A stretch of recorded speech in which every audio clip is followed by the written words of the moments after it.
96 టైంలోనే, అంటే 1986 సమయంలోనే 3 కోట్లు లంచం తీసుకున్నాడు సారా బాట్లింగ్ ప్లాంట్ కోసం.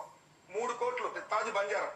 ఆ తాజ్ బంజారా హోటల్ దగ్గర కారు డ్రైవ్ చేసుకుంటూ చంద్రబాబు నాయుడు గారు వెళ్ళి 3 కోట్లు గోని సంచులో తెచ్చుకున్నాడు. ఏది 1986లో 3 కోట్లు. మరి మీరు చంద్రబాబు నాయుడు గారు ఇచ్చే సీఎం గారికి ఏమవుతాడు? సో ఏందన్నా వెంకటరెడ్డి అన్నావు, చంద్రబాబు నాయుడు గారు లంచం చూసుకోవటం అచ్చం దగ్గర నుంచి చూసినట్టే చెబుతున్నావే. 1986లో నీ వయసు ఎంతన్నా? నువ్వు నేను కనీసం షెడ్యూల్ అని వేసుకునే వాళ్ళమన్నా?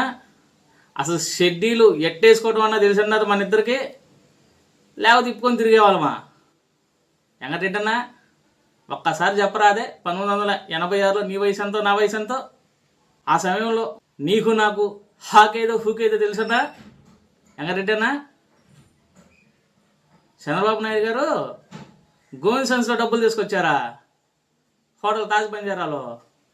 హోటల్ తాజ్ బంజారాలో ఆ సమయంలో నువ్వేం చేస్తున్నావన్నా? తాజ్ బంజారా బయట సిత్తుకాయితాలు ఏరుకునేవాడు ఆ గోవింద్ సంచుల్లో?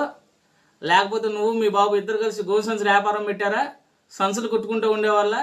చంద్రబాబు నాయుడు గారు నీ దగ్గరకు వచ్చి గోవింద్ సంచులు అడిగి తీసుకొని ఆ సంచులు ఆయన డబ్బులు వేసుకొని పోయాడు ఇంటికి. నువ్వు చూస్తానేమన్నా వెంకరెడ్డి అన్నా?